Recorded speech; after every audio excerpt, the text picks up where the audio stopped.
2022 का चुनाव अब नजदीक है। भारत का सबसे बड़ा राज्य उत्तर प्रदेश, यहाँ की राजनीति भी कुछ कम नहीं है।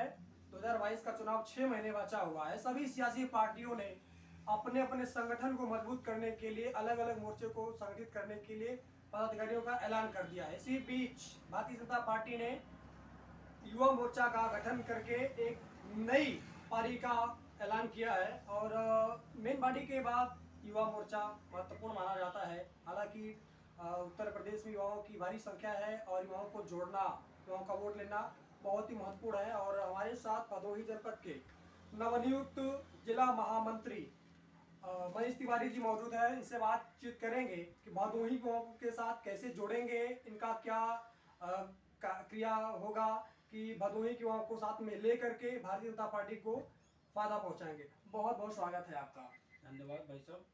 तो जैसा कि मुझे नवनियुक्त जिला महामंत्री बनाया गया है, तो इसके लिए मैं पहले अपने शीर्ष नेतृत्व को, संगठन को, सबको धन्यवाद देना चाहता हूं जो मुझे इस लायक समझे ये लोग।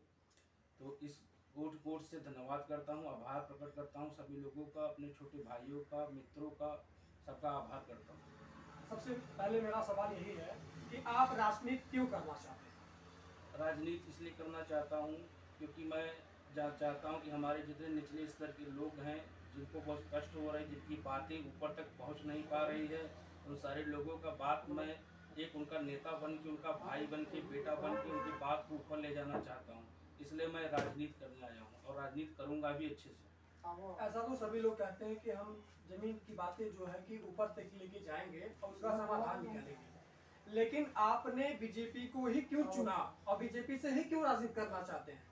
बीजेपी एक राष्ट्रीय पार्टी है, न किसी जात, न किसी धर्म, ये न किसी परिवारवाद की पार्टी है। यहाँ आप जैसे देख सकते हैं कि मैंने जो अपना शुरुआत किया था, एक मंडल और बूथ से शुरुआत किया था, और आज आपके सामने मैं जिला महामंत्री हूँ।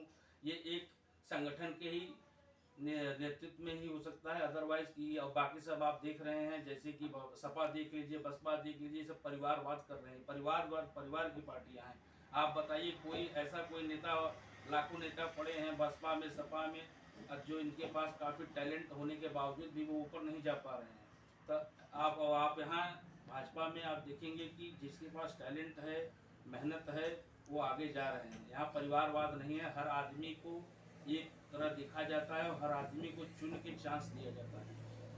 आज भारत में, उत्तर प्रदेश में या जिले में युवाओं का बहुत बड़ा अहम रोल होता है, चाहे वो राजनीति में उसको सरकार बनाने में हो या कुछ भी करने में हो। तो आप इसे कैसे देखते हैं? आपको बहुत बड़ी जिम्मेदारी मिली हुई है कि जनपद के युवाओं के साथ में लेके आना, उनको जोड़ना, पार्टी से जोड़ना और फायदा पहुंचाना। तो कैसे कर पाएंगे कुछ? जैसे कि आप जानते हैं कि हम भाजपा युवा मोर्चा के जिला महामंत्री बने हैं। तो आप जानते हैं, इनमें कहा गया है, भाजपा युवा मोर्चा को कहा गया, न भाजपा युवा मोर्चा शेरों का पार्टी है, जवानों का पार्टी है, नौजवानों का पार्टी है। और इसमें जो है जितने भी हैं सब हमारे भाई, जब क्या बोलते हैं, नौजवान हैं और इनके पास एक्टिव हैं। इनको साथ कंधा से कंधा मिलाकर हम सब आगे बढ़ेंगे और भाजपा को जो है भदोही की तीनों विधानसभा में जो है तीनों की तीनों सीटों पे हम कमल खिलाना चाहते हैं। तीनों की तीनों सीटों पे कमल खिलाना चाहते हैं और युवाओं को साथ में लाना चाहते हैं। जी। लेकिन सबसे बड़ा प्रश्न तो यही है कि रोजगार की जब बात आती है तो सबसे ज्यादा बेरोजगार तो युवा है। अब उनको कैसे आप किस तरह से लाएंगे, क्योंकि बेरोजगारी सबसे बड़ी समस्या है, महंगाई भी उसी रूप में देखा जा रहा है। तो कैसे लोगों को एक्टिव कर पाएंगे कि आप हमारे साथ आइए और बीजेपी आपका भला कर सकते, कैसे कर सकती है? जैसे कि आपको रोजगार वास्तव में एक बहुत बड़ी महत्वपूर्ण चीज़ है हमारे यहाँ। तो रोजगार, जैसे कि आप एंटरप्रेन्योर बने। एंटरप्रेन्योर मतलब ये मतलब नहीं रखता कि बड़े ही स्केल पे हों। आप अपना खुद का काम करें, खुद का बिजनेस व्यापार करें। अब आपके पास अगर सेल्फ डिटर्मिनेशन है, एक विल पावर है, तो आपको जो है रोजगार कहीं रोकेगा नहीं। आप सेल्फ डिटर्मिनेशन के साथ बढ़िए, आपका कभी पूंजी रास्ता नहीं रोकेगा। एंटरप्रेन्योर बने, एंटरप्रेन्योर, स्वरोजगार है ना? तो जी। सरकार इसमें काफी कुछ ऐसी योजनाएं चला रही है, स्टार्टअप के माध्यम से, मेक इन इंडिया, तमाम ऐसे योजनाएं चल रही हैं जो कि युवाओं को ज्यादा से ज्यादा फायदा मिल रहा है। लेकिन कुछ युवा ऐसे कहते हैं कि जिनको लाभ मिलना चाहिए नहीं मिल पाता है। तो इस सिस्टम में गड़बड़ी है या फिर योजना में गड़बड़ी है?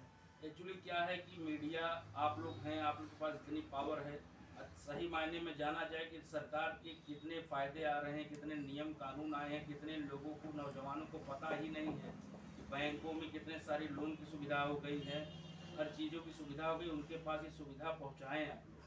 क्यों ये आप लोगों जैसा पावर, मीडिया जैसा पावर किसी के पास है नहीं। आप लोग चाहेंगे तो एक-एक चीज़ें, एक-एक सारी चीज़ें जो भी सरकार दे रही है वो पहुँचना चाहिए। अगर वो सही से पहुँच जाए तो हर आदमी एक एंटरप्रेन्योर होगा, रोज़गार मिलेगा, हर चीज़ की सुविधाएँ और व्यवस्थाएँ मिलेंगी। मनीष जी, आपने कहा कि मीडिया एक अहम रोल निभा सकती है, बात तो सही है, लेकिन जितने भी युवा मोर्चा के लोग होते हैं, जितना मेहनत अपने पार्टी के लिए करते हैं, अगर थोड़ा सा उसमें से मेहनत जमीन पे करें, जो भी रोजगार सृजन करना चाहते हैं उन्हें योजनाओं के बारे में बताया जाए, उनकी मदद किया जाए बैंक के माध्यम से, अन्य माध्यम से, तो क्या कुछ बदलाव नहीं हो सकता है? बदलाव क्यों नहीं होगा? जैसे कि आप देख रहे हैं भारतीय जनता पार्टी एक ऐसी पार्टी है जो हर बूथ और हर सेक्टर पे काम कर रही है। हर बूथ वाइज हम उनको अवगत कराना चाहेंगे कि क्या-क्या सुविधाएँ हैं, उनके माध्यम से पहुँचाना चाहेंगे बूथ अध्यक्ष, सेक्टर अध्यक्ष, सारे लोगों के माध्यम से, तो ये पॉसिबल है। भदोही जनपद में सियासी उथल पुथल बहुत ज़्यादा है। ज्ञानपुर सीट हो गया आपका, और आई में भी कुछ कहा जाए तो बीजेपी में कहीं ना कहीं मतभेद चल रहा है। तो आप कैसे लोगों को संगठित कर पाएंगे, युवाओं को संगठित कर पाइएगा कैसे? जैसे कि आप देख रहे हैं कि उथल-पुथल हो रहा है, चाहे वो भदोही सीट हो, चाहे ज्ञानपुर हो, चाहे औराई हो, लेकिन जो संगठन के लोग हैं वो संगठन के साथ हैं और संगठन के साथ ही चलेंगे। जो भाग रहे हैं उनको जाने दीजिए, जो पार्टी के हैं, संगठन के हैं, वो रहेंगे और उन्हीं को साथ मिला के, युवाओं के साथ लेके, हमारे जो जिला अध्यक्ष बने हैं कपिल भैया के नेतृत्व में, जैसा उनका आदेश होगा हम सारे युवा मिलकर काम करेंगे। कुछ युवा ऐसे कहते हैं जो समाजवादी पार्टी के हैं, कहते हैं कि बीजेपी ने युवाओं को धोखा दिया है। वो कहती है कि पकौड़ा करिए, ऐसा करिए, वैसा करिए। तो कुछ जवाब देना है आपको अन्य विपक्षी पार्टियों को? जैसे कि आप जानते हैं कि हमारे देश के प्रधानमंत्री माननीय मोदी जी ने जो चाय बेचा था, तो हम एक छोटे से कार्यकर्ता क्या पकौड़ी समोसे बेच के अपना जीवन व्यापन नहीं कर सकते? लोगों को ये सोच है, लोगों की गलत भावना है कि पकौड़ी बेचना, समोसा बेचना बुरा है। अरे भाई, हम किसी से मांग तो नहीं रहे हैं ना, हम अपना बिजनेस कर रहे हैं। अब समोसा ही बेचेंगे, लेकिन वो मेरा पैसा है, वो मेरी चीज़ें हैं और मैं ये करूँगा। तो मुझे इस बात में शर्म नहीं आनी चाहिए, क्योंकि जिस देश के प्रधानमंत्री मोदी जी ने चाय बेच के आज प्रधानमंत्री बन गए, तो हो सकता है भाई कल का हमारा कोई कार्यकर्ता, हमारा कोई भाई समोसा बेच रहा, कल के बड़ा बिजनेसमैन भी बन सकता है। कोई ऐसे 4-5 काम बताइए आप भदोही के लिए कि यहाँ के युवाओं ने बढ़ चढ़ के काम किया है और आपने उसमें मदद किया है। कोई 2-4 काम बता दीजिए, क्योंकि युवाओं का बहुत बड़ा सा तबका है जो आपसे जानना चाहता है, क्योंकि आप जिस पद पे हैं, जिला महामंत्री के पद पे हैं, बीजेपी बहुत बड़ी राष्ट्रीय पार्टी है। तो कुछ 2-4 काम बता दीजिए जिसमें आपने भाग लिया है और उससे आगे बढ़ाया हो। जैसे कि आप देखे थे भदोही में राम जी का रथ मेला निकला था, उसमें हम युवाओं ने हमारे साथ मिलकर अब तक की सबसे ज़बरदस्त रैली किए। दूसरा काम, यहाँ शंकर जी का मंदिर बेजवा में बनवाने के लिए लोगों ने काफ़ी टिप्पणी किया, तो हम सारे युवाओं ने मिलकर वो मंदिर बनवाने का काम किया। और एक जगन्नाथपुर में नहरा था, वहाँ दिक्कत थी, वहाँ लोगों को आने जाने में दिक्कत हो रही थी। हम लोगों ने काफ़ी प्रयास किया लेकिन हो नहीं सका, तो युवाओं से मिलकर एक जन संगठन बना के, लोगों से मिल के हम लोगों ने वो भी काम किया। ऐसे ही तमाम सारे काम किए। कुछ ऐसे भी काम होते हैं जो सरकार पास कर देती है, पैसा आवंटित हो जाता है, काम पूरा भी हो जाता है, लेकिन जनता तक पूरा नहीं पहुंच पाता है। एक्चुअली औराई में एक बस स्टैंड है और 2,32,30,00,000 रुपए में वो बस स्टैंड बना, लेकिन सबसे बड़ी समस्या यही है कि वहाँ पे बस खड़ी नहीं होती है। बस अन्य जगह पे जो होटल ढाबे हैं वहाँ पे खड़ी होती है, वहाँ पे उनका जो भी बातचीत हो, सेटिंग हो, जो भी हो। तो क्या यहाँ के नेताओं को, प्रतिनिधियों को ऐसा नहीं करना चाहिए कि परिवहन विभाग से या फिर यहाँ के जो भी हैं इंचार्ज हैं, इनसे बात करके यहाँ पे बस खड़ी कराए? क्योंकि जो जनता होती है, यात्री होते हैं, वो अकेले नहीं निकलते। जब निकलते हैं तो उनके पास काफ़ी सामान भी होता है, छोटे बच्चे भी होते हैं। तो क्या कुछ करेंगे इसके लिए? बस स्टैंड के लिए भी चालू हुआ नहीं है। जैसे कि आपने बताया, इसकी जो सूचना है ये सरकार को दे दी गई है, इसके जो प्रतिनिधि हैं उनको दे दी गई है। इसके जो है रिपेयरिंग का काम जल्द ही जल्द लग जाएगा और इसका काम पूर्ण कराने का काम भी किया जाएगा बहुत जल्द ही जल्द। 2017 का जब चुनाव था तो एक भदोही में बहुत बड़ा मुद्दा हाईलाइटेड था, क्योंकि कहा जाए तो यहाँ के जो विधायक थे या मोदी जी, योगी जी आए थे रैली में, तो इस बात का जिक्र किया था कि हम औराई में चीनी मिल का जो है उसे पुनः शुरू करवा सकते हैं, चालू करवाएंगे। लेकिन अभी तक कुछ भी इसका फीडबैक नहीं निकला। तो क्या 2022 में चुनाव का मुद्दा बनेगा या ठंडे बस्ते में जाने वाला है?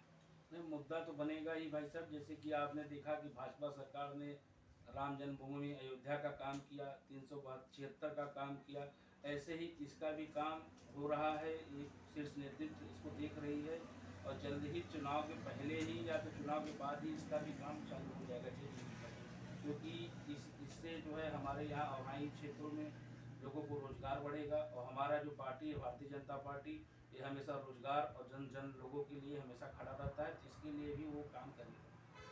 योगी जी जब आए थे तो उन्होंने कहा था गड्ढा मुक्त पूरा प्रदेश बना देंगे, लेकिन हम प्रदेश की बात नहीं करेंगे, हम भदोही की बात करेंगे। भदोही से रामपुर का जो मार्ग है वो क्षतिग्रस्त है, अभी तक क्यों नहीं बना? उन्होंने प्रयास क्यों नहीं किया? भाई साहब, आप एक मार्ग बता रहे हैं भदोही से रामपुर का, बाकी मार्ग आप देख लीजिए, भदोही का हो चाहे मिर्जापुर का हो, चाहे जौनपुर जाने वाली रोड हो, चाहे इलाहाबाद रोड हो, तो एकाध रोड बनने का कार्य चल रहा है, गिट्टी वगैरह पड़ चुका है, उसको भी हो जाएगा। आप लोग उस पर ध्यान दीजिए, थोड़ा सा उस पर भी हाईलाइट कीजिए, जो चीज़ें काम हो चुकी हैं। जो नहीं हुआ है उस पर आप हाईलाइट करा रहे हैं, बहुत अच्छी बात है, आपका मैं आभार करता हूँ।